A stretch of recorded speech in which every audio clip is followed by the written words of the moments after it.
Welcome everyone to the EED webinar number 3 on February 6th.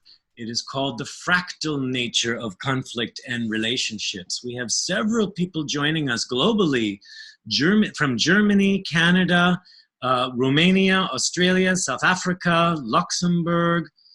I think I've covered it, yeah. So good crowd. Thank you all for showing up today. This is a very exciting topic. And for some of you, it might seem strange and unconventional, and for some others, it might seem like it makes absolute perfect sense. So we'll see as we go along. But this does present a very logical and practical and very interesting way to work with conflict and relationships so that we can have more resilience in ourselves and in our relationships, and we can be much more productive and creative with the conflicts that we face in everyday life. And also, this is the basis for how emergent essence dynamics works with individuals, relationships and groups and teams for how to manage resistance and improve relationships and also to reconcile any conflicts that occur. So I'm happy to present all of this to you, and welcome, and I'm very excited. So, hello everybody. So, hello. Hi. Hello. Hello. Hello. By the way, I don't have to hear from everyone, but does anyone have initial intrigues or questions that you would love to put out there in the space, and I can note them down and address them as we go along here? I'm just interested to know what attracted you originally to coming to this webinar.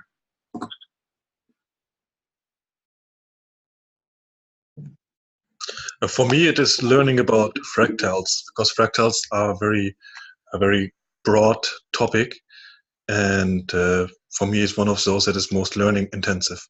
Okay, definitely we're covering that. I will explain to you what a fractal is, and then this whole webinar is how fractals actually behave in relationships, or how relationships behave like fractals. So you get lots of information there.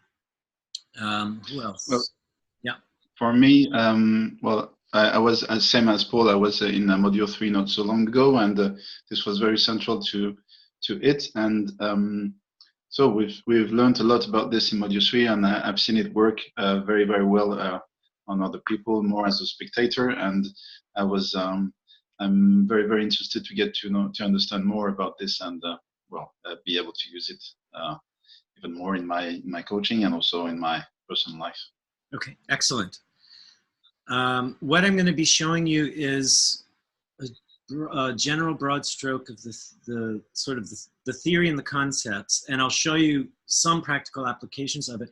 What I don't have time in these 90 minutes is to break down specific techniques and tell you how to do this, how to do that. I mean, that's what our courses cover, but what you will walk away with is a better understanding of how you function and how the relationship functions and how conflict functions. And even if you don't take the courses, you can still run wild with everything I'm showing you and apply it to yourself and your coaching, your leadership, your mediation, your tech, and your personal lives. So there's only so much we can do in 90 minutes, but I'm trying to give you as much as I can. Anyone else? Some initial thoughts, intrigues? And I've got some people on the chat, so I just say, okay, yeah, okay. Yeah, if any of you have to leave, that's okay. You'll still get the recording. Yeah. For me, it was the conflict that triggered me, okay, because I need to have an awareness about how am I involved in the conflicts and what I'm bringing in, and how can I separate for a little bit and to see clearer how can I deal with it. Okay, awesome. Yes, you will get a good picture and foundation for that. How does conflict start? How does it evolve? what are really the underlying principles driving the conflict. Once you start understanding that, you can then have more self-awareness, and you can start to detach and shift the conflicts around. So we're giving you a basic understanding of that. Great. And is there anyone else with some initial comments or questions here? And if not, I'll move right along. So, and I will always, you can feel free to put something into the chat room. What is it? This is from Amy. For me, I'm mostly interested in the reconciling part. Also thinking about reconciling and working with the fractals directly in my own relationship to myself. Okay, as it's the most direct and always valuable. Great. I will give you some hints onto the reconciliation process. I can't go through the whole process because reconciliation does get quite tough and complicated. I mean, that's what our Reconciling Conflicts course is all about. But I can point you in the direction of reconciliation, more in the sense of how do you build resilience in yourself and how do you build resilience in the relationship. So that is a running theme throughout this as well. Okay, so let's move through this. So what are we really looking at today? Number one is how relationships function like fractals, and basically how pretty much everything in life does function like fractals. And more science, math, and quantum physics are discovering this, and everything is starting to pull together, and even how our own consciousness really is quite fractal and holographic in nature. And so this is what EED is capitalizing on. We're going to show you some of the basic patterns of conflict dramas and power plays, and why there's a power play even happening. All right, I can't show you all of it, but I'm going to show you the basic patterns, and then from there are lots of variations that we can that I can't really get into, but that we do get into in the courses. Most importantly, giving you some tips on how to maintain resilience in relationship. And when you can practice some of these tips outside of conflict, that level of resilience will start to bleed into situations where you are experiencing conflict, so that the conflict does not become so overwhelming or does not escalate so far, so that you'll already get some ideas on how you can calm it down or temper it, okay? One thing I will say is that as we go through this, this is not about conflict resolution.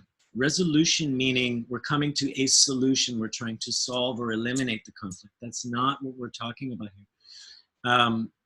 We're talking about actually how to embrace the conflict and use it more as a creative process rather than a destructive process. And then from there, when we have resilience in our relationships and in our conflicts, we can then begin to reconcile what the conflicts are trying to bring to our attention or trying to teach us. So that's the ultimate goal of the way EED is working with conflicts. It's a reconciliation process rather than a resolution, okay? And lastly, if we get time, I will either give you a little brief overview of how we can work remotely with relationships, meaning you don't need the other person in the same room with you. And this is based upon some principles like quantum entanglement. What I'm hoping is that if I can get through this quickly enough, I'll have time to do a short demo. And I can demo everything in practice here by working with somebody who has a relationship, and I can work remotely with it, so that the relationship itself is shifting, and the end effect is both people actually do shift and change when we shift the dynamic of the relationship. I'm hoping we get time, and I will watch for that. Okay, so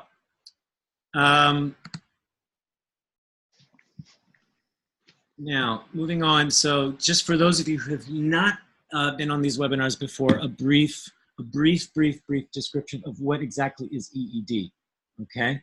So EED is basically, what it's doing is it's redefining and elevating the fundamental nature of how we do transformational work. Okay, so what it's doing, it's redefining coaching, leadership, and mediation as a combined skill set. And what it uses is a holistic approach, and EED is actually a fractal-based model. I'll explain fractals in a moment. But what we mean by that is EED's model it's based upon repeating patterns and loops that we use with the clients. We look for repeating patterns and behaviors. So ultimately, I mean, EED is not a collection of the 25 best questions to ask or the 10 most popular techniques. It's not based on recipes on step 1, 2, 3, 4. It's actually far more organic, where everything folds upon each other, where this means you can never get lost or confused because you're actually always in a series of repeating sequences, right? And everything has a logical order to it. So it is a fractal-based model, and it's a holistic approach. So therefore, everything comes into consideration. And this is why we combine coaching, leadership, and mediation together. It is not seen as 3 separate things, but that they all influence each other. And in fact, this improves coaching by bringing more leadership and mediation skills into the coaching. It improves leadership by bringing more coaching and mediation into it. And it improves mediation by bringing more leadership and coaching. So they all work together. What we're doing is we're pinpointing the most fundamental level that drives human dynamics and behavior. So this is based on relationship dynamics, where everyone and everything is in relationship to each other. Nothing happens in isolation. And this also includes you as the practitioner or the facilitator. You do have an influence on the relationships you're working with, whether that's an individual, a team, or 2 people.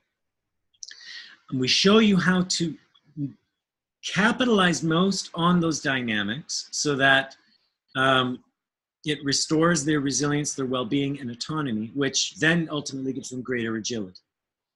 But we're also showing you how to still act upon everything with non-interference. So this does not mean that you're consulting. This does not mean that you're forcing them to act or react in a certain way. More what you're doing is you're putting something into the space, provoking something, and seeing what happens. So you're constantly working with what emerges and then starting to pull all the dots together. And eventually, all dots connect. How are you guys doing with that? Just give me a thumbs up or come in with a question. Okay. Ultimately, what this does is it gives you much more freedom as a coach, a leader, or a mediator, and it also applies to group facilitation, healing, many other applications, even the way you could do sales. So and the personal growth element of this is it improves yourself and your relationships everywhere. Okay. Now,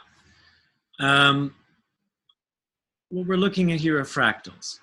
So what are fractals? Well, here's a bunch of illustrations and examples of the fractals are. So fractals are repeating patterns that occur on every level, every scale, from small to large. It is one simple repeating pattern that is repeated on the microcosm and then to the macrocosm. It's always the same pattern. It gets increasingly complex as it compounds upon itself. Okay, I'll give you a very simple example of a fractal in a moment. But fractals are appearing everywhere in nature, all right? So we'll have fractals that appear like in the way tree branches and root systems are formed, the way brain tissue and lung tissue is formed, okay? It occurs in the shapes of plants, in the shapes of leaves, and even in the shapes of snowflakes, frost. Here's a collection of leaves, here's more plants. It even is in, fractals appear in the way galaxies are formed, the way weather systems are formed, the way seashells are formed, and even the way coastlines are formed. Okay, so what it does is essentially what may look random and chaotic, like for example, here is the Mandelbrot set. Okay, it's another form of a fractal. It may look chaotic, but the more you zoom in, the more you're seeing the same patterns again and again. And this image starts to repeat itself again and again and again. So basically, fractals are repetition, okay? Can't find my cursor here. It's disappeared. It's so annoying. Okay, all right. There we go. Now I've got my cursor. So I wanted to give this the spotlight because you guys can see this, yes? All right. Kind of clear. Is that a little bit clear to you? Okay. So let me show you an example of a fractal. Here we have a basic shape. Here is a triangle. Now, we can break this triangle up into a smaller set of triangles. Okay, so now we have 3 gray triangles within the large pink triangle. We can further break it down so that there are 3 more triangles appearing within the 3 triangles, and so on and so forth. This is a simple example of a fractal. Okay, fractal in geometry. All right? Now, how does this work in relationships? I'll show you that our relationships, when we see them at this level, relationships look really complex. Like we treat it as if every one of these little red triangles is a different situation, possibly a different person. But if we take a step out, we might see some repeating trends and patterns. And what EED is doing is it's bypassing or getting beyond the level of each little detail, situation, and story, and breaking it down into what are the actual main common patterns occurring until we come up with, here is the main power struggle happening in a conflict. And when we can shift this, meaning when the person can shift their own relationship with that power struggle, it affects every other layer happening not only in that relationship, but in all the rest of their relationships. Because the person has actually shifted themselves, which then by entanglement shifts all the other relationships. How are you guys doing with that information? Are there any questions here? Okay. So keep this in mind as we do the work. I would have a question. Yes. You said the relationship to myself. Is that always the case that when I shift that all the other patterns shift? Is it always the outermost relationship? Okay, I'll get to that in a second, okay? So that our internal conflicts are related to our external conflicts. They are also linked, okay? And it's the same fractal patterns affecting both, all right? Just for fun, here's some other examples. Like here, you know, this is like a snowflake pattern, all right? It's the same thing. You take a basic shape and then on all levels, you just keep repeating the pattern. And what happens is it looks increasingly complex, but if we can look into what's the basic pattern, things become increasingly simple, okay? And EED in general is treating everything this way, all right? So this is what allows you to not get so caught up in a person's story, dramas, and details because you're listening for the underlying patterns and games going on. Okay, so let's look at relationship. We've got 4 levels of relationship here that we're working with. So each person, here's an individual, okay?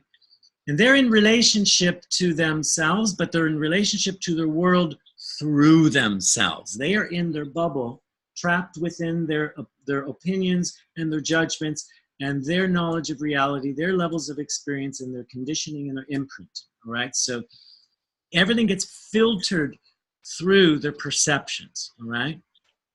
And so they're perceiving everyone and everything according to their perceptions. And so they are living a singular truth, one piece of the pie, all right? And this is the level of story. This is where a person gives you their side of the story, their argument, their point of view. And when you're working with conflict, you're always going to have, each person is going to have their own point of view, their own bias. Is that clear? Okay. And even when you're working with individuals, even when they're working with topics and they're talking about their struggles at work, you're still hearing one singular truth, their point of view. It does not mean it's the whole truth. It's one piece of the truth. It's very important to understand. When we move down to the next level, this is the level of the game, what we call the game. This is two people in relationship with each other, but it is truth in opposition. This person has their truth, this person has their truth. Now, sometimes they'll agree, sometimes they disagree. So, but the truths are always working in opposition to each other, and they can be complementary to each other. But still, what's happening is they're still not connected together. They're still perceiving each other through their own bubble. And this is what makes conflict erupt. This is what makes misunderstandings erupt. It's because they're truly not experiencing each other outside of their bubble. Is this making sense for you guys? Okay. So this is why we get this clash. Okay. Now, we move to the next level, and this is where when people start opening their bubble, all right, then they're starting to truly feel into and perceive each other and truly be affected by each other. And this is what we call the level of the dream. This is truth in flux. This is fluid truths, where I'm not so stuck now on my set of conditions. I'm starting to let myself be influenced, and I'm allowing myself to influence the other. So this is where we start to break open and expand ourselves, okay? And this is a level that EED works on a lot. We work with the game, and then we start dropping people into this more dream reality so they can become more fluid and expansive with their truths. And here is where they're going to start to experience an expanded sense of self. Okay? This is where you start making a lot of shifts in the relationship, or explore possible shifts in the relationship.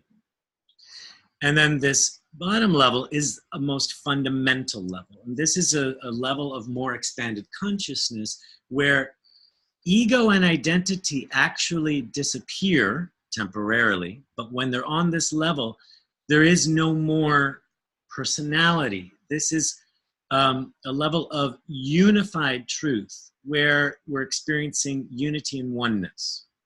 And this is where people experience plasticity, a sense of timelessness, a sense of permanence, and they feel in direct communion with not only themselves, but with others and even the world around them. This is a level of essence, okay? And we play with these 4 levels. Of course, we start with the story, but we immediately start getting into what's the game that's getting played.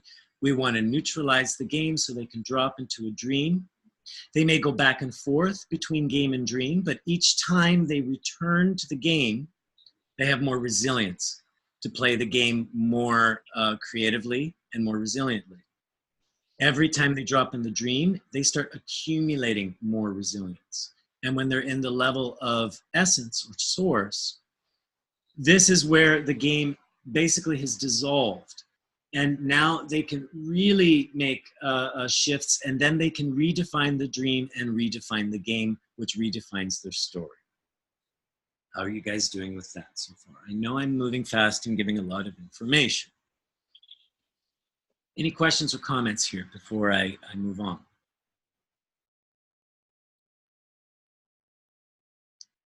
Just give me a thumbs up visual if you're okay, if you're good. Yeah? Okay, great. So now, let's say, what is the game? Because let's look at that game level. Let's zoom in here. Zoom in on the game, all right? Hold on, I just got a question coming up here.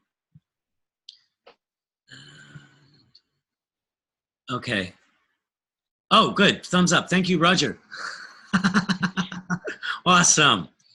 Okay, so what's the game? The game is a series of actions back and forth between the people, plus it consists of what is the energy or field between them. So I can attack you, you can defend. There's an energy of competitiveness.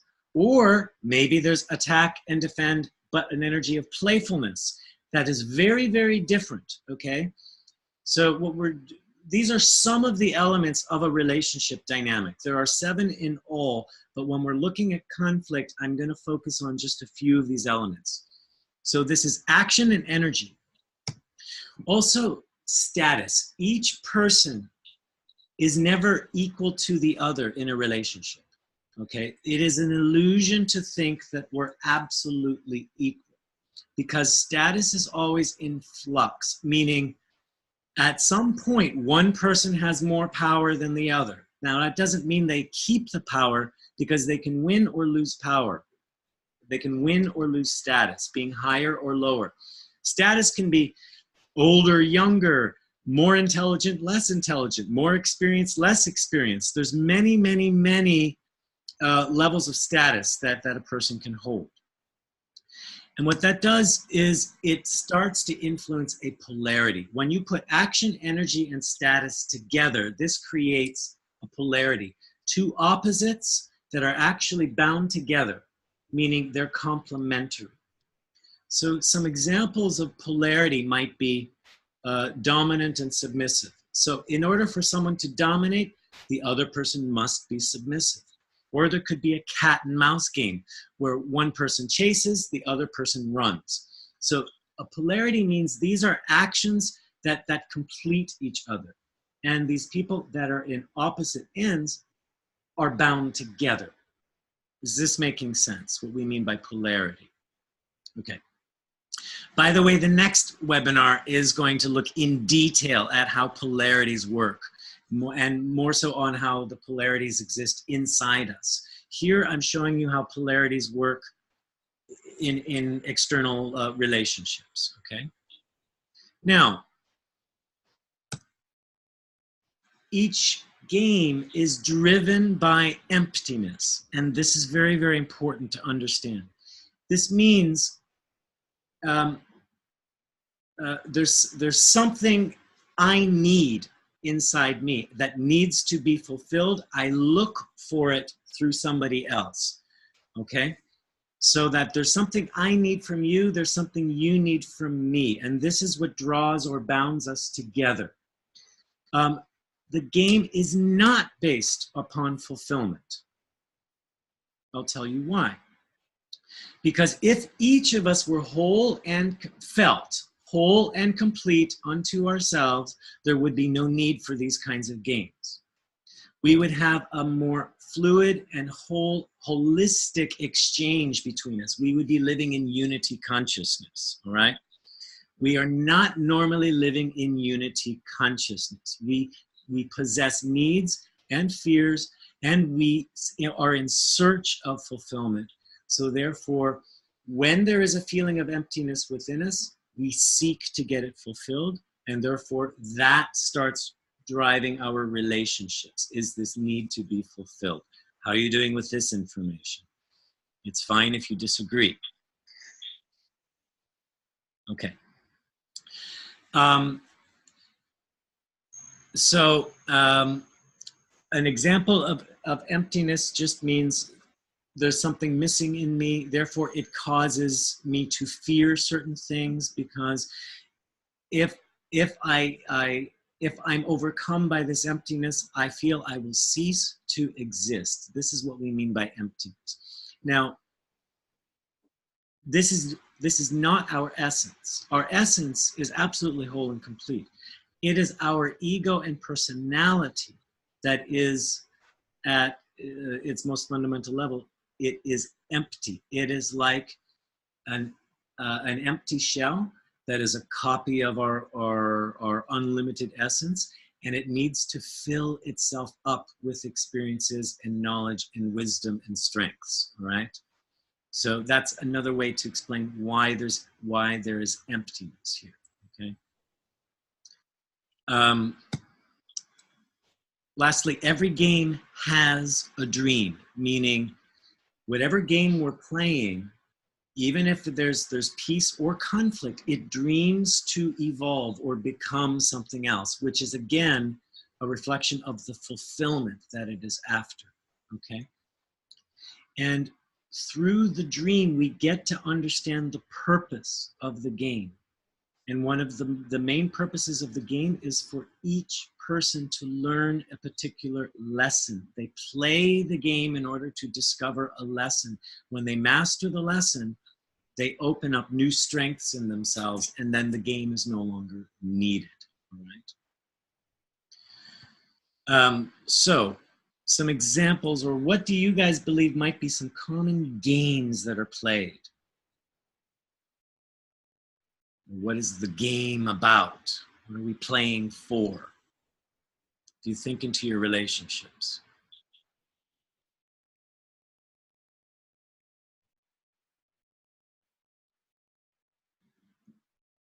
Okay, got a couple responses here. Trying to be better than. Power, yeah. Power games, to win. Okay, great. Yeah. So trying to be better than the other person is an example of status. I want more status than you. I need to be better than you. That can create competition. So those are games about power. So power and control, that's a main game that we play. I mean, there's many, many, many games, but they basically break down, yes, and to be right. I need to be right, because if I'm right, then I'm a good person, right? Or I'm more powerful. So the other one, yeah, and if you don't, I won't do this. If you don't do this, I won't do this. So notice that these games are all based on conditions and win-lose, and you can feel this back and forth tension, okay? So another common game is for validation. I need to be right, or I need to know I exist. I need to know I'm loved, okay? Please like me. Or for control, it's I need to have power, I need to have control so I can have my security, right? Whether it's out of control or validation, it really does feed our sense of security and our sense of self, okay? Now, what do you believe are some common dreams? Why go through these control games or these validation games? What do you think they're ultimately after? Now, think about what would be unconditional. The dream is the territory of being either ideal fulfillment or something unconditional. Games are based on conditions. Any ideas there from you guys? Okay. I think, Troy, that people would love to live in an unconditional dimension, where there are not conditions. Absolutely. So we've got feelings to feel self-worth, to feel connection, to feel synergy, feel secure in the connection, to feel trust. And you're saying, Irena, to be in an unconditional place. Yes, absolutely. Yes. Ideally, yes. So to feel self-worth is still on the game level because that is validation, all right? However, if we feel unity, there's automatic validation, all right? So that is different. Unity is more unconditional.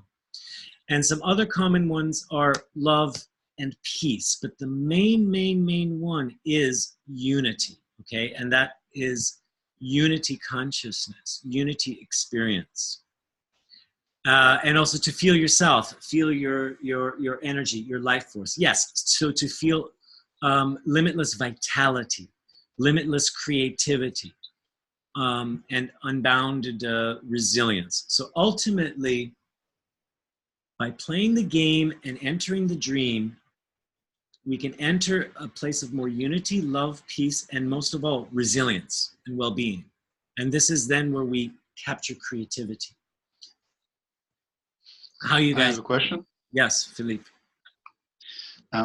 So the needs we're talking about here are more, so we have needs on the level of the ego, like control and validation, and then we have more soul, essential needs like unity, love, and peace.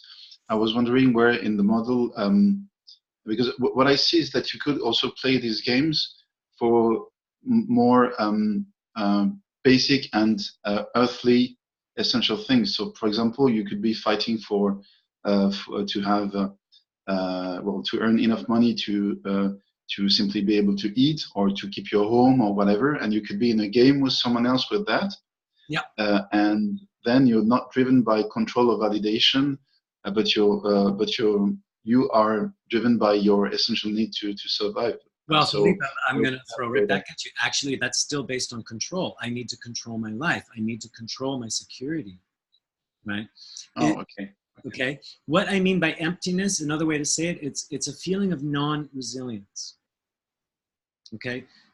We're not denying reality that we need to get jobs and that there is competition in the workplace, but if I let myself be so driven by that non-resilience, I'm going to get into triggered and reactive behaviors where I'm no longer a choice. I'm just like a pinball being knocked back and forth, feeling like there's no win at all, no win in sight. Okay, is that making sense?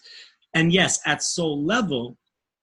So once I'm in more connection with my essence, I'll have more resilience, agility, well-being, which enables me to be more at peace with my situation, which then enables me to be more creative with my situation, and I'm not so affected by the games. I'll still go and earn my money, but I don't have to feel so driven by the fear and reactivity. That's my point here, okay? And by the way, all these games are natural. We all have them, okay? So let's look at what are the rules of the game. Let's look at how the game functions, okay? So we talked about the game is based on toggling between emptiness and fullness, meaning emptiness. There's something I fear and I don't want that. I need to move towards fullness.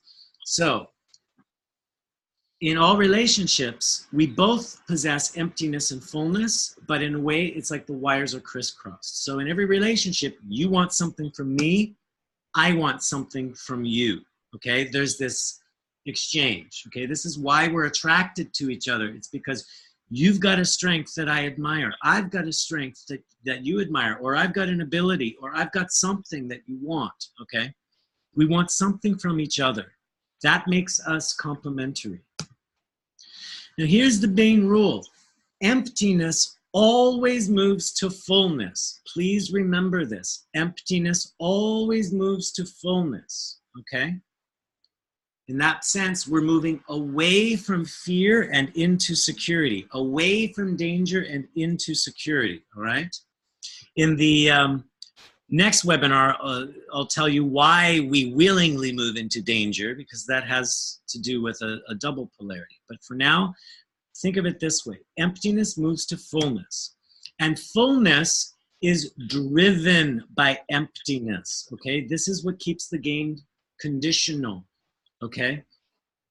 I have my security. Thank God I have my security because I'm no longer poor. That means being poor has driven me to become rich and secure. Does this make sense? I'm now rich and secure. I hope to God I don't lose my riches because I'll become poor again. This is what I mean when I say fullness is driven by emptiness. Is this making sense to you guys?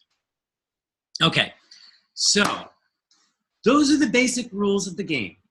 Remember this. This will keep it so easy for you. Emptiness moves to fullness. Fullness is driven by emptiness. You want something from me. I want something from you. So. I have a question here. Yes, Amy. Like that actually sounded like a game too. Like if you're rich and saying, oh, I'm glad I'm rich. Mm-hmm. That's right. We play these games with ourselves. That's the inner polarities going on, okay? So this, when I'm talking about the game, these could be external games and internal games, all right? But I'm illustrating this as what's happening between two people. So keep in mind, emptiness moves towards fullness. So what happens, what does that look like? Emptiness moving towards fullness, okay? And then what happens when you have green to green? So you can have one person in red, one person in green, okay? The red's always gonna move towards the green. The weaker person always is attracted to the stronger person, for example, okay? When we're green and green, there's a free exchange. We both feel safe. So things can go safely back and forth. And this is where we love to rest in our relationship. This is where we're getting along, okay? Is this making sense?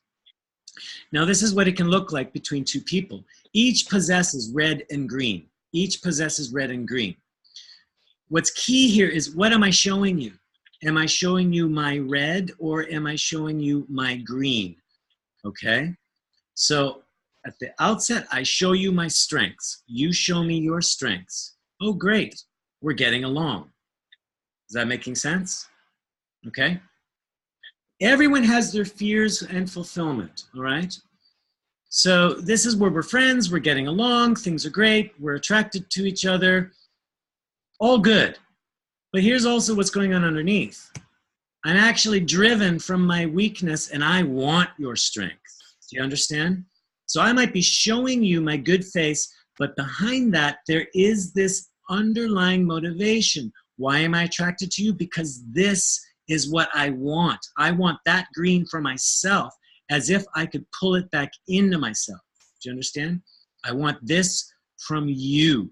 This is what's keeping me in relationship with you. This is what keeps me playing the game, okay? And the same thing is happening for you. You see my green and you want it. So are you guys seeing the dynamics, the potential of the dynamics here? What keeps us together? On the surface, we're getting along, but underneath, we want each other's prizes. Does this make sense? Is that what we can call a symbiotic relationship? It's a symbiotic relationship, okay? So this is a great way to describe, well, a well-balanced but yet interdependent or codependent relationship, okay? So there's nothing necessarily wrong with this, but this is the neutral state of the game where things feel like they're in balance, okay? We get along, green for green, and our reds are getting basically fulfilled, okay? All right? So can I ask you something? Yes. So perhaps I didn't get it in the beginning, but are we in, like the example that you just gave, is this like in a conflictuous or problematic relationship, or are you saying this is the essence of any relationship? What I'm saying is this is before it gets problematic. Okay. See, I'm just wondering, let's say, I mean, I get a lot of the things. I'm just wondering, let's say, you know, you're attracted to somebody else's, let's say on a sexual basis, okay? Yes. That doesn't necessarily mean, I'm wondering, perhaps I'm looking at it too superficially, but that you have an emptiness there. I'm just wondering, yes. Can you also have strength and strength that attracts each other? Does it have to be so transactional? No, it's both. Our strengths reinforce each other, or we feel safe together through our strengths. Also, you have something that completes me. This is another way to describe it, all right? For example, I'm a very creative person. That's my strength. You admire my creativity, but you have such a great logical and business mind. I want that. Therefore, let's put our heads together and we complete each other, right? You're very logical, pragmatic, but I have a lot more fun. I'm more social. You really admire that. So it's a great, in a way, synergistic or symbiotic relationship. This is what I'm saying. We complete each other almost perfectly in that way, okay? And often in an unconscious way, no? It's like you don't consciously think that, you're just somehow attracted to each other. Okay, thanks for that. Yeah. Yeah. So there's nothing wrong with this, okay? So now let's focus on how I'm perceiving you, all right? So let's say on the left, it's me, and the right, it's you. Okay, so this is what's happening to me. You're admiring my strength, and that feels good for me. but you also want my strength, all right? So what happens when you start showing me your weakness? Uh-oh, now I'm facing red. Now directly, your weakness is now sucking onto my strength and trying to pull it in. That's a very different dynamic, all right? Because, and so how does green react to red? Okay, it's a no-go. Green does not move towards red. Remember, emptiness always moves toward fullness. So green is actually repelled by the red, all right? So this is, for example, when you start getting too needy and dependent on my strengths and you start clinging, I naturally want to push you away. Do you understand? So that's a no-go. And I will go seek somewhere else for my own fulfillment, not you. You are not my answer to fulfillment. So can you guys see how this is when the scales start tipping and the interdependency now becomes codependency? Do you guys start to see this? So what happens now if this is becoming too much, and I start showing my weakness? Uh-oh, we got red facing red, weakness facing weakness, or emptiness facing emptiness. Well, guess what happens? That's also a no-go, and we're repelled from each other, and we want to go our separate ways, okay? But why don't we go our separate ways?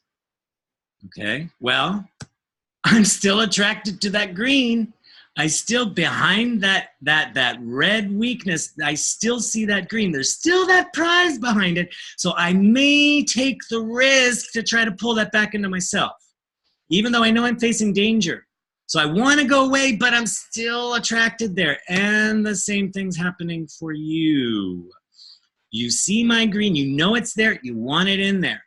So this is why, for example, I say, I've had enough of you. I'm gone. I'm it. That's it. We're over. I'm leaving you. And I go to go out the door, and then I take that one quick look to see if you're going to call me back in.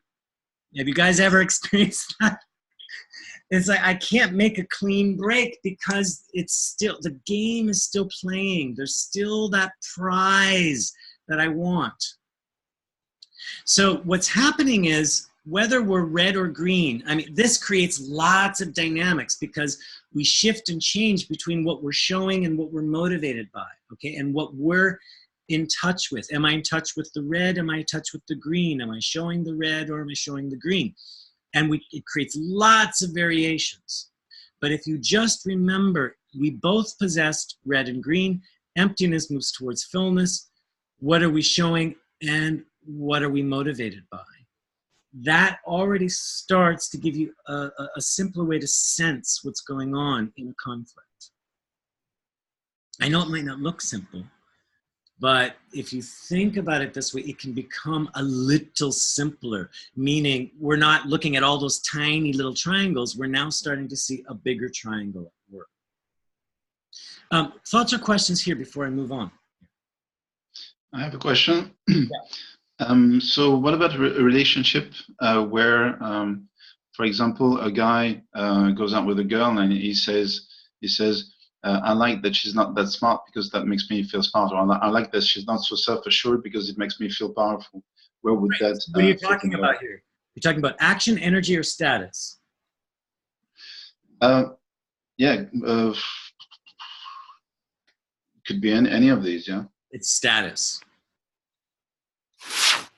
But it depends. It could also be action. I mean, if No. You didn't give me any actions. You just said, I like it if she's not smart because I feel smarter. He's describing status, okay? Okay, right. Now, we don't know if that's because he needs to feel power or he needs to feel validation. It could be both, right?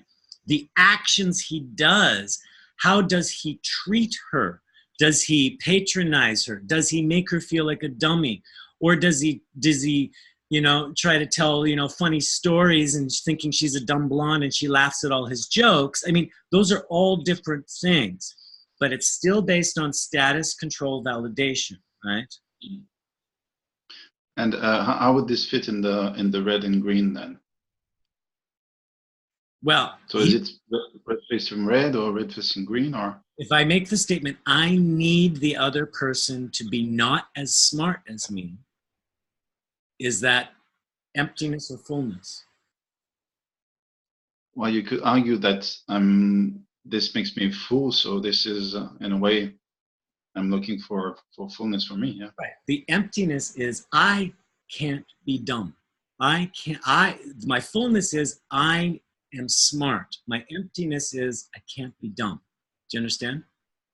Yeah, okay. So I'm going to look for someone, right, who fulfills that. Oh, they're not as smart. They can't challenge me for whatever, right? So that's how you determine the red and the green. Anytime they're saying I need, okay, that means they're moving towards the green. What are they moving away from? That's the red, okay? I need to be smart means that's my green, smartness, intelligence. The opposite direction is dumb, that's my red. Dumb or stupid or incompetent, whatever. Is this making sense for you guys now? I'm glad you brought that up, Philippe, to help explain this.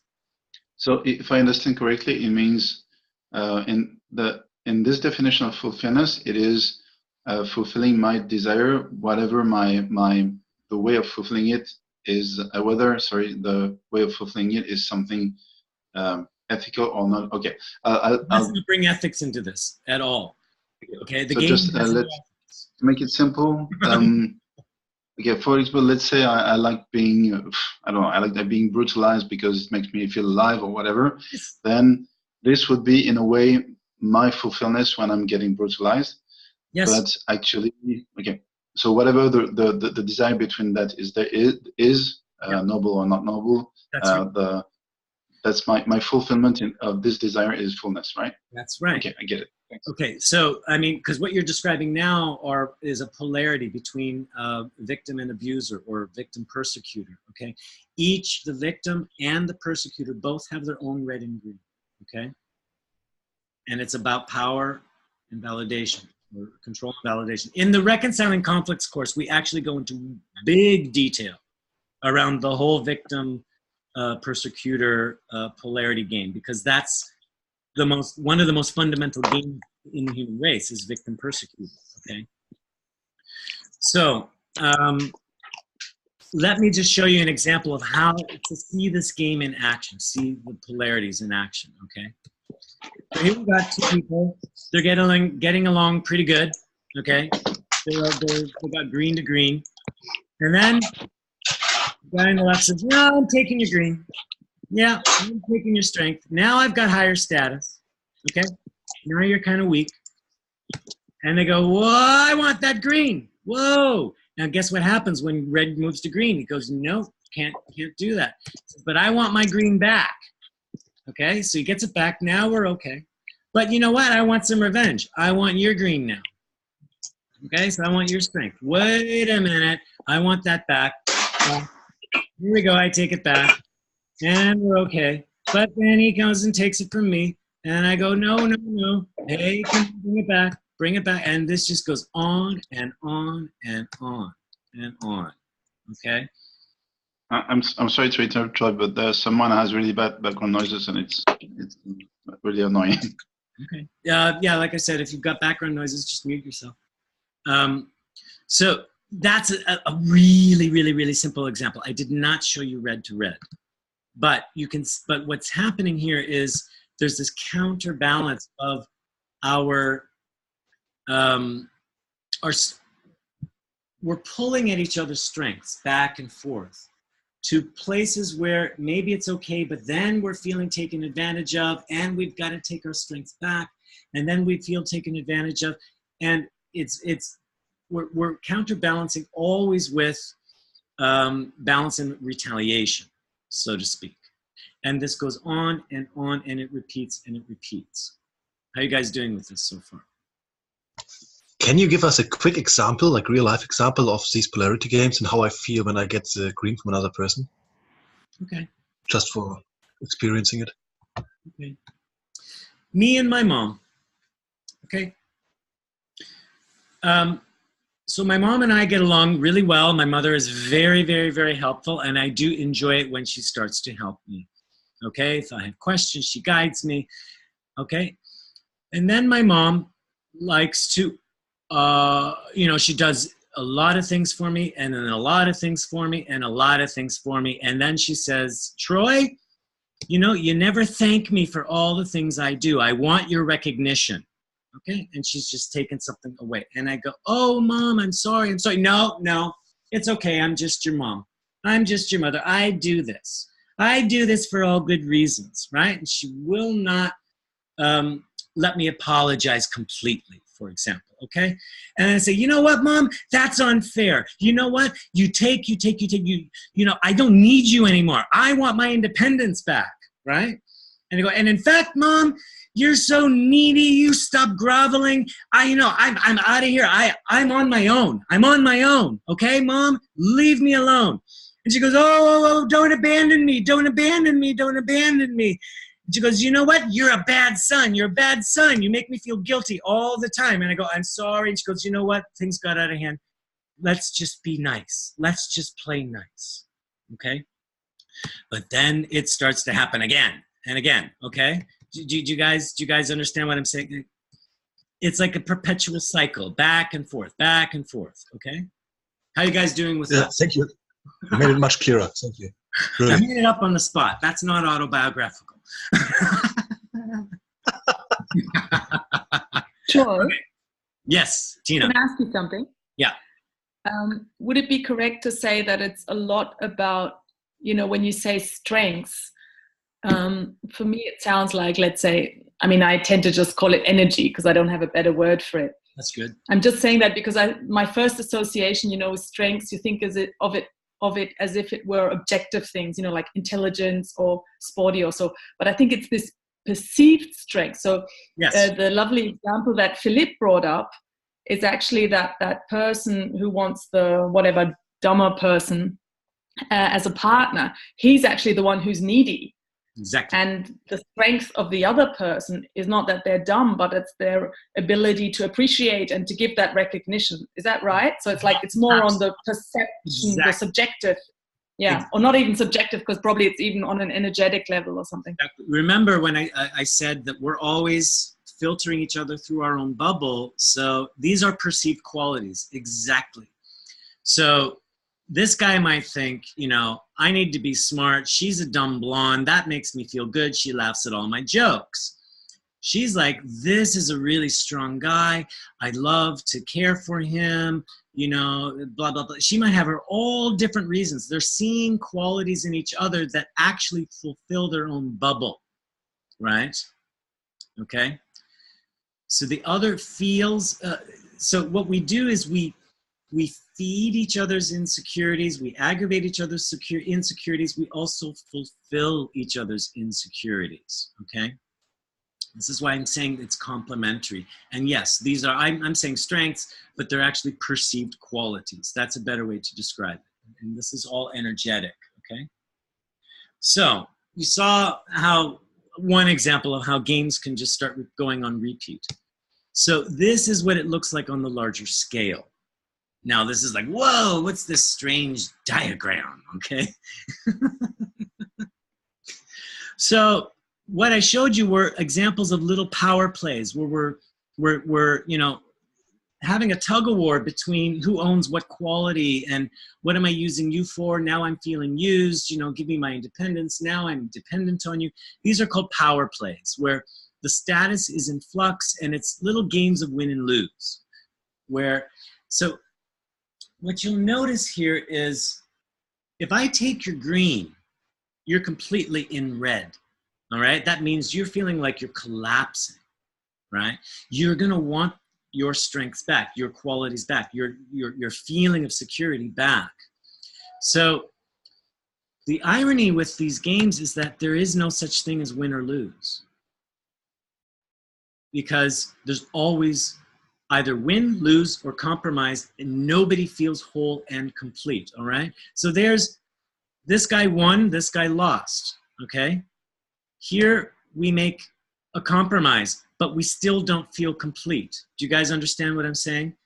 We're still living in a world of duality and conditions. So This is why it keeps going back and forth, back and forth, back and forth. So we have these power plays, but then when we're facilitating the conflict, we want to interrupt the game to put it on like stun or pause, okay? And what happens is the game actually collapses momentarily, where people break out of the polarity swing going back and forth, and they collapse into more of a dream reality. And this is where they can actually start to gain a little bit more flexibility, fluidity, and unity with themselves. And they gather some resilience. And so the conflict process is to let them play the game and then interrupt the game so they drop into this dream essence place, okay? So,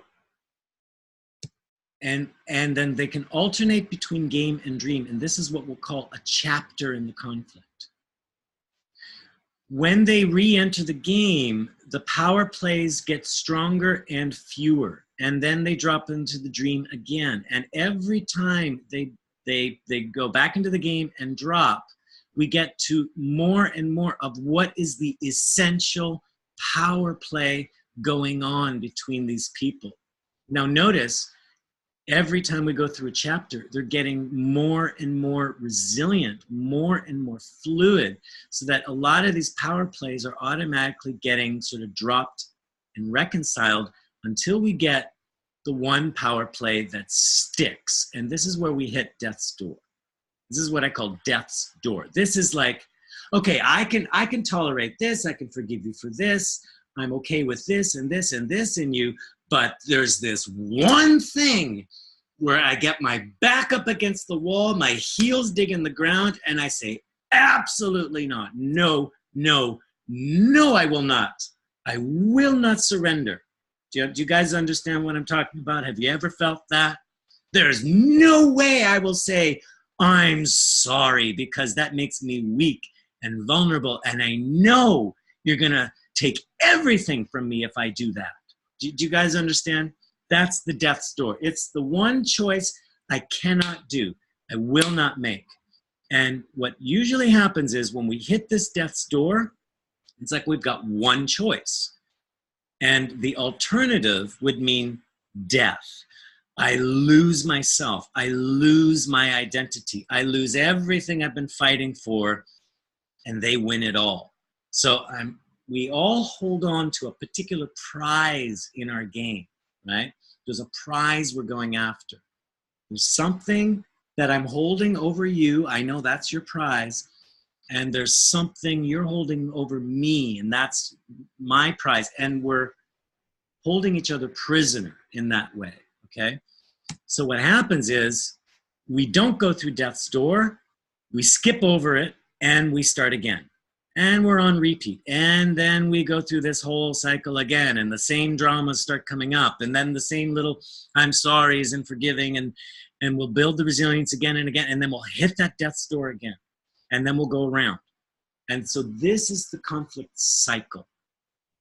Now, what I want you to note is every time a conflict can drop into essence, it's going through a mini death's door, which means they're dropping their identity, they're temporarily dropping their prizes, and they're moving into a little bit of unity, a little bit of fluidity, a little bit of resilience with each other. And this is where you can build the love and the appreciation and the resilience, the empathy, compassion, understanding, where it's not based on conditions.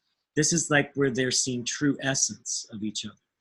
Then they go put back their mask, and they're back in the game, back into the conditions. And here's where they drop the mask and the shields, and all the weapons go down. Okay? So there was a question here. Oh, okay, yeah, Anne-Marie has to go. Okay, great. How are you guys doing with this information? Just any comments here? Questions? Just one quick question. When you said they dropped their identity, you meant that they dropped their, this means they dropped their mask and their ego and all that? Mask, ego, identity, shields, weapons, all of the masks, weapons, and shields are all part of our personal ego and identity. That's the sealed bubble. That's what's holding our reality together. As soon as we drop the mask, we're opening that bubble more, and we're allowing a new reality in, meaning the other person's reality, so to speak. Okay, and they're also letting us in. So this is when we're doing the conflict reconciliation. These are moments where there is no status anymore. We've dropped the status. So we've got the guy and the girl. He needs her to be smarter. She needs to, you know, whatever she. There is no status anymore. It's not about intelligence. Okay, it's about the pure essence. This is where they can find unity or the love or peace going on, okay? Now, this doesn't last forever, but while it lasts, they can build resilience, more empathy, more understanding, okay? Now, in order to create reconciliation, a person must move through the death's door, and when they move through the death's door, there's no need for the game. Think of this like Super Mario Brothers. Okay, you guys remember the game from the 80s, 90s, these video games where you got to go through one level, and you got to go through the obstacles, and then go through more obstacles. This is level 1, and then you got, in order to save the princess, you got to face the big bad monster. Okay, and if you don't defeat the monster, you get killed. You got to start again, right from square one. You got to go through the whole puzzle and maze again. But when you defeat the monster, you're finished with the level, you've got the princess, then you move on to level 2. It's a new game, okay? New level. This is much the same. So in order for us to move through death's door, basically what we're doing is we're forfeiting the game. We're giving away the prize or letting go of that very prize, meaning I'm willing to be in total red because it's neither about red or green. This is going to sound strange. When I drop into resilience, when I drop into my essence, there's no such thing as red or green because I'm whole and complete. Therefore, whatever I've been trying to go for or want in that other person, when I realize I actually already possess that quality in myself, I believe it, I cultivate it, I don't need them to represent that quality for me anymore. Do you understand? And so then I can let go of that prize because I've cultivated that within myself. So then I can let them go. I don't have to hold them prisoner anymore. And I don't have to be a prisoner of their game. How are you guys doing with this information? It might sound a little strange, or it might make sense. Let me know. Perfect sense. Okay. I didn't win the prince yet, but yeah. Now, in order to go through death's door, it takes a great act of humility because when we move through it, it literally does feel like death because we're letting go of everything we knew in ourselves, okay? In order for me to truly accept this person's apology and allow them in, allow myself to be vulnerable with them, knowing that in the past they've stolen from me, they've betrayed me, knowing they could betray me again.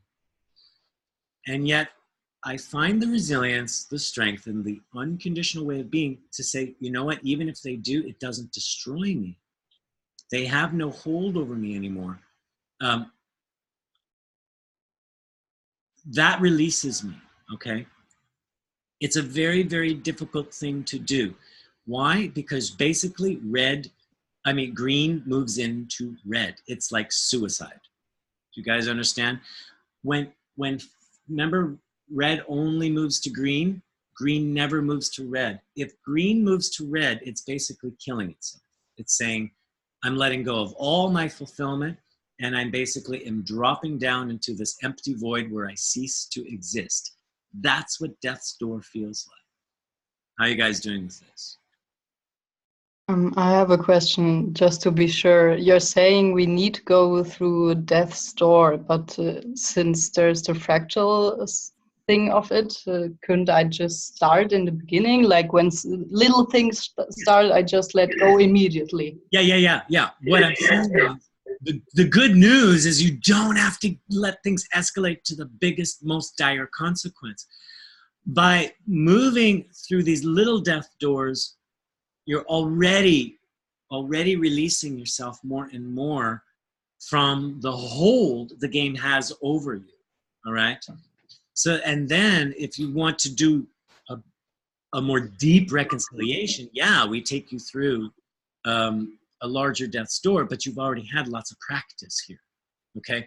So even for you just to already start to have mini reconciliations here, moving, you got to play the game to find out what is your death's door.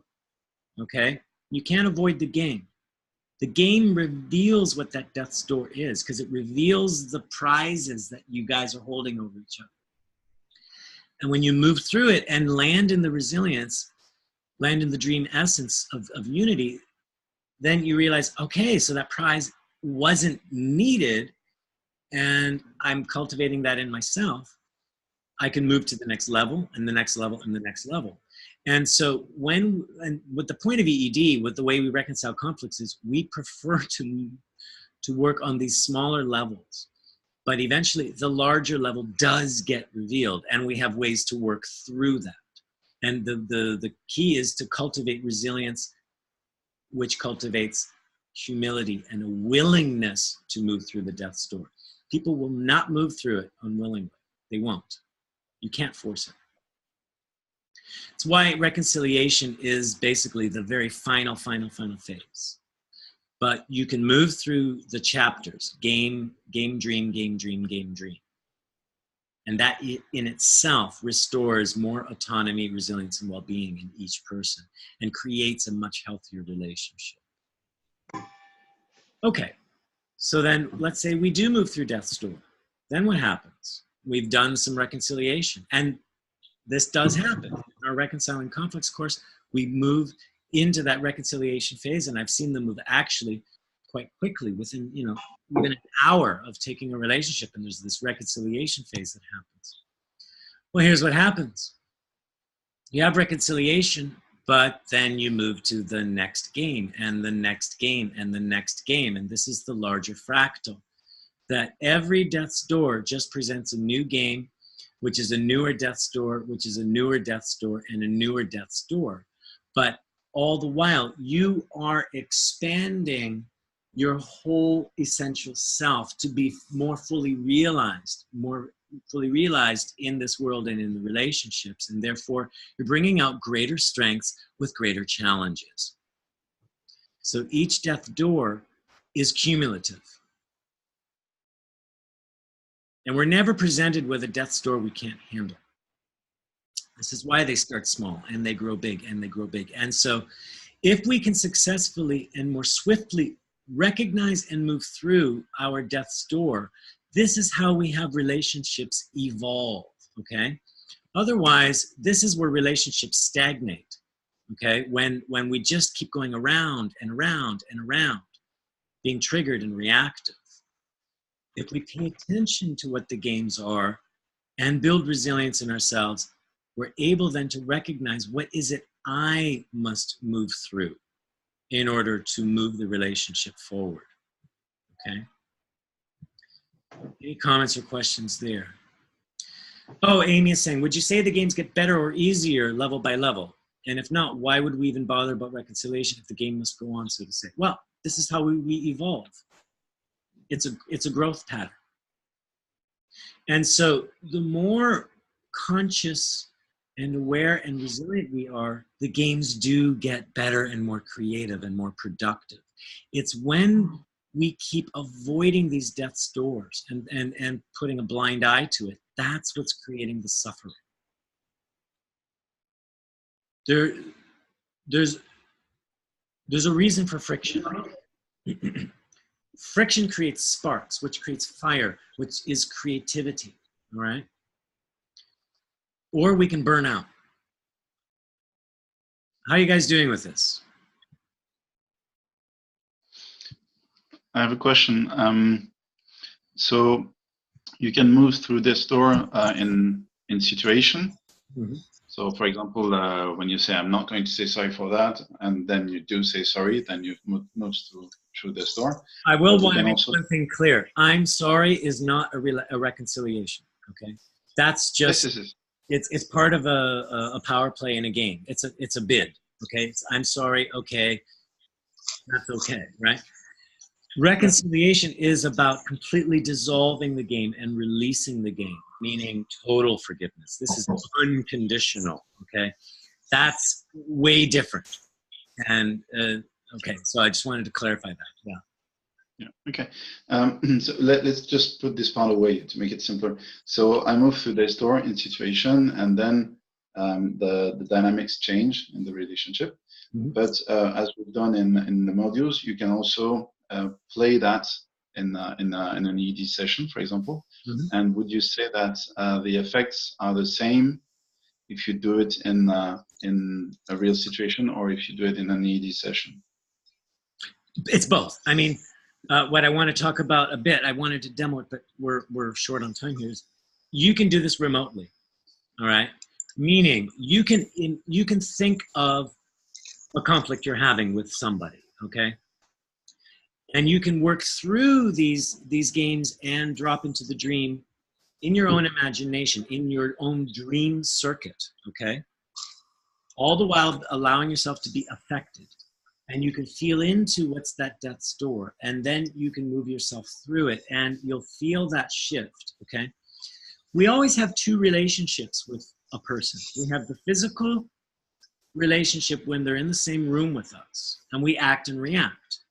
Then when they leave the room, we now have our internal relationship with that person. How many of you have had arguments in your head with somebody, okay? Oh, I should have said that. Oh, yeah, but then if I say that, then he's going to say this back to me. But if I do this, this is how he's going to react. Like, we're programming ourselves to play our games, all right? Here's the secret. In every conflict, this person has one game going on. This person has another game going on. There's actually a double game. There's a double movie. This is the twist. Okay, so all the games you experience are actually projections of your own inner polarities, your own feelings of emptiness, fear, etc. They get projected out and fulfilled by other people.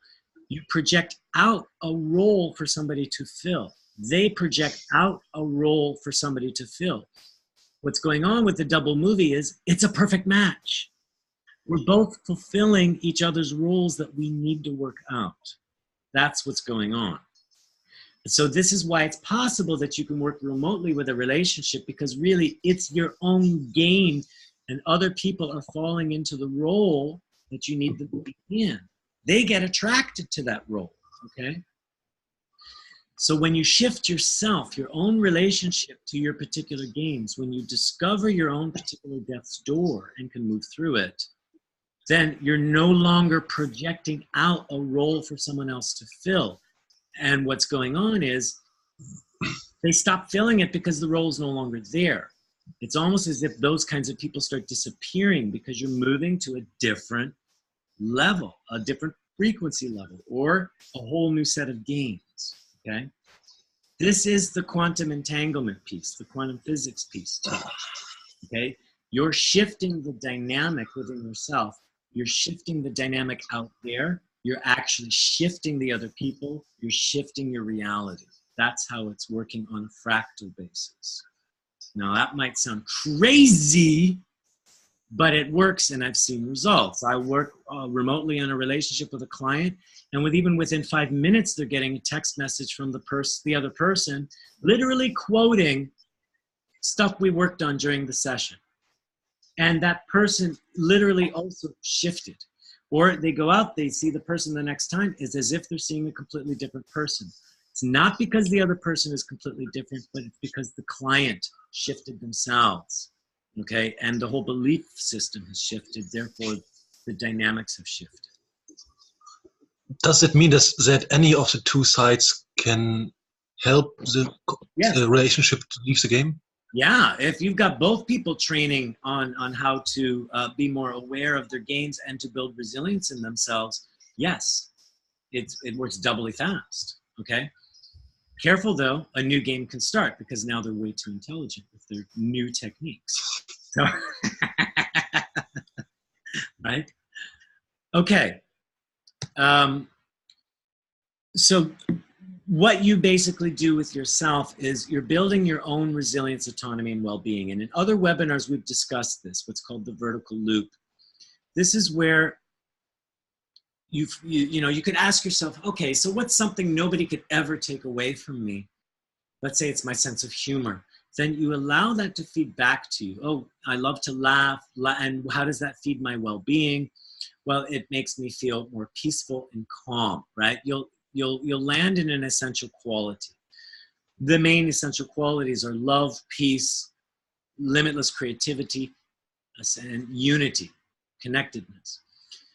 What makes these essential qualities essential is they are self-generating, self-perpetuating, and unconditional. I'm running through this very, very quickly because we're short on time. That will center itself somewhere in your body, usually perhaps the solar plexus, but it could be anywhere.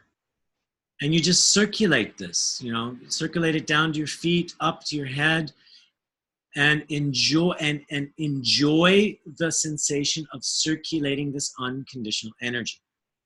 And enjoy the well-being that it brings you. Enjoy the feeling of resilience. You can then expand it so that it goes out into the earth and then comes back into you and goes up into the sky and comes back in. And what it's really doing is you're taking in energy, giving it, then receiving it back and letting it go. And this is a way to circulate resilient energy and well-being in yourself, okay? Now you can imagine doing that, and then you could imagine giving that energy to someone else and imagine them receiving it, all right? This is what's going to re-endow your relationship. You can do this remotely. And so imagine them receiving this very same unconditional energy within themselves, all right? Maybe they refuse it, that's fine. Recirculate it in yourself and then send it again. Eventually they will take it in and they will start circulating it within themselves, and that drops them into a more essential place. And this is the start then of unity consciousness, where then all this energy is circulating and flowing in a give and a receive unconditionally between each other. And if you sit and enjoy that, okay, and the longer you can sustain it without dropping back into the game, like an example could be, oh, I love you, you love me, I love you, you love me. Yeah, but I love you only when, okay? That's now conditional. So if you just look at that energy, this is a free flow of energy. This is what unity consciousness can look and feel like, okay? This is where there is no more identity anymore. This is a complete sharing of essence in complete unity, okay? And it can get differentiated in one individual and passed to the other. They take that in, that colors them, and then they give something else back, that colors them. So this is where, if you think, we're all whole and complete in ourselves, and now we're just doing a free exchange of energy without conditions. And we're not, it's non-threatened, okay? How are you guys doing with that information? It might sound a little mystical. It is achievable, but it takes discipline and it takes practice. And this is precisely what we're teaching how to facilitate in all EED courses, all right? So you can look back at some other webinars. If you need to request them from me, I'll send them to you.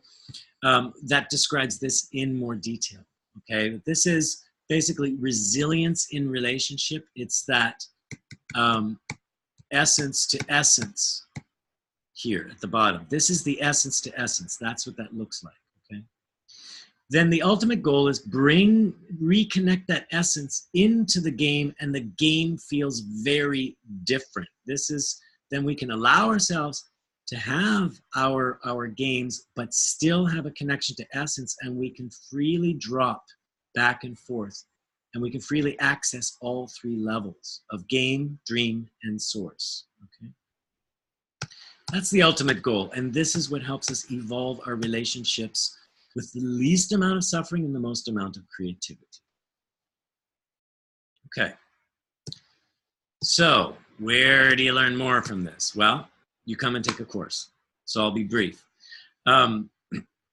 So if you're saying, how do I do this? I want to learn the techniques. Oh my God, I want to practice this. Well, you come into the courses to do this, okay? And we have 3 core modules. Module 1 gives you the foundation to recognize the games, begin playing those games, and understanding how they're driving conflict and resistance. In Module 2, we're giving you the special techniques to neutralize games and begin entering dream and unity consciousness. Well, in Module 1, you do enter dream. This is where we start facilitating more of this horizontal loop. Module 3, you're working remotely with relationships and accessing higher states of consciousness, expanded levels of consciousness. All right, so you can start to reconcile those 3 levels together of game, dream, and source. And you learn this whole process of how to work remotely with the relationship. And then we have our application course, Reconciling Conflicts, and that's the full process of that conflict fractal I showed you, where you have the power plays, the game, dream, chapters, death's door, and moving through that death's door. And in that course, you learn how to do that with a relationship in front of you. You also learn how to do it within the individual themselves, okay? So our modules are coming up in March and April, and our Reconciling Conflicts course is coming up in May. If you want to learn more about how polarity works, both externally and internally, I'm going to focus on that in our next webinar in 2 weeks, which is on February 20th. So this goes with, so how do you get the polarity swinging, and how do you get them dropping into dream? How do you get them to neutralize? So I'll give you some basic explanations of how polarity works and how to neutralize resistance within yourself or within others, all right? So I thank you all very much for attending. All right, what I'd love to know just what your final inspirations are, final questions, or what you're walking away from this whole webinar. Oh, you know what? Yes, Tina said it's always about yourself, of course. So that's what I want to say, that everything is actually a projection of ourselves. So once we have more, we can look at out in our relationships and in our world, what's happening to me, but then we can bring it out back into ourselves and recognize, aha, these inner struggles and conflicts are actually originating with me. So once I have the awareness, consciousness, and resilience to work with that in myself, it automatically has a ripple effect on what's going on externally around you. So yes, Tina, this does apply to how you work as a coach with individuals or teams or relationships. It also, the same principles affect how you facilitate groups or lead teams. It also directly affects how you can mediate conflict. So this is why I'm saying EED is a combined skill set of coaching, leadership, and mediation together, working with all these fractals in the same way. Final comments. What are you walking away with, or what are your inspirations? I told you it was going to be a lot of information. Okay, so for me, the most valuable lesson was that some kind of good approach is getting in a state where we can switch the different levels of game, dream, and essence. So it's okay to be anxious at times. It's okay to be unsure. It's okay to be in a game state where you are confronting your everyday whatever. Yes. And as long as you then are able to open up to it internally or externally and find a way to reach an essential state. Yes. So you don't have to be there all the time. No, you don't have to be there all the time. And you don't have to feel threatened by the polarity or the game. When you wake up to it, that's already good news, all right? Because then you can ask yourself, all right, so what's threatening me? So if I'm feeling threatened, then I'm getting a sense of the emptiness I'm running away from, right? Or if I think, what am I actually searching for here?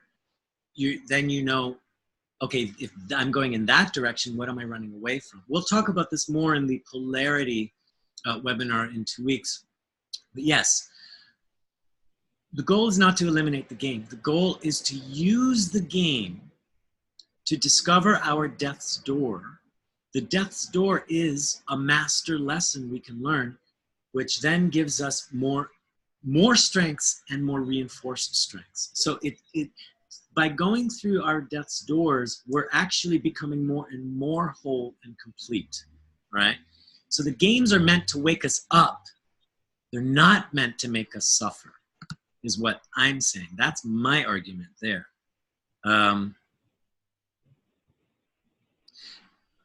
Christina was saying, I'm with the death's door in mind and thinking about the fear that drives us not to use it. And we are consuming a lot of energy into not taking the door. Yes, exactly. That's what's burning our energy out. It's what's escalating conflicts into, you know, violence. It's that avoidance of the door or letting ourselves feel so fearful of that door. So the first step is to wake up, and then before even dealing with the door, build resilience. Get that vertical loop going. Build the resilience, the enjoyment, the well-being. All right. Then you can look again at the death's door, and it will present you the lesson. Okay. You don't fight it. You just take in the lesson. Okay. You can accept the lesson. Say, okay, now let me master it. You'll move through it. So, and we have special processes for how to do that with more ease and humility and resilience. Other inspirations? Anything you're left with here?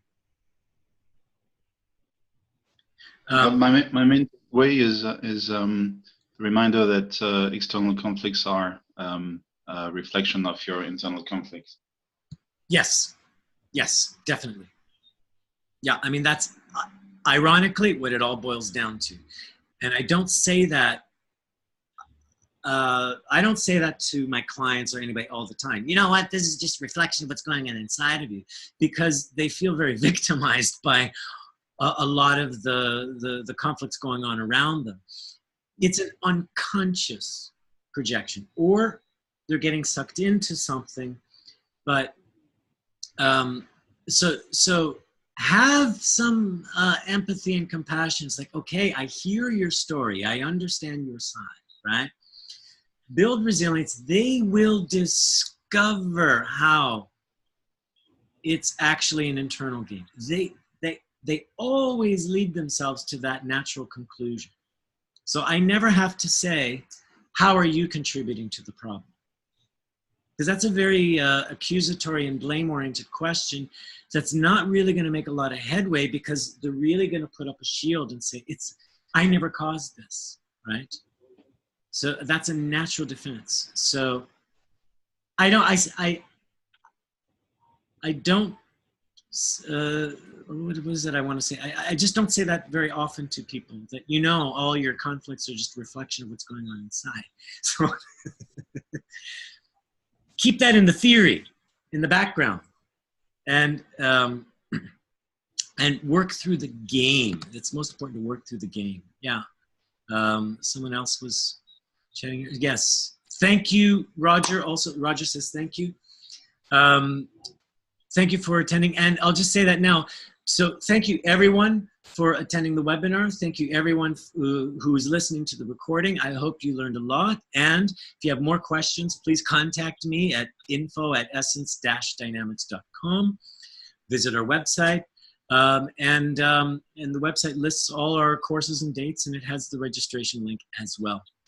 If any of you wish to hang around to ask more questions, please feel free. So again, I say thank you for attending, and come to our next webinar on February 20th.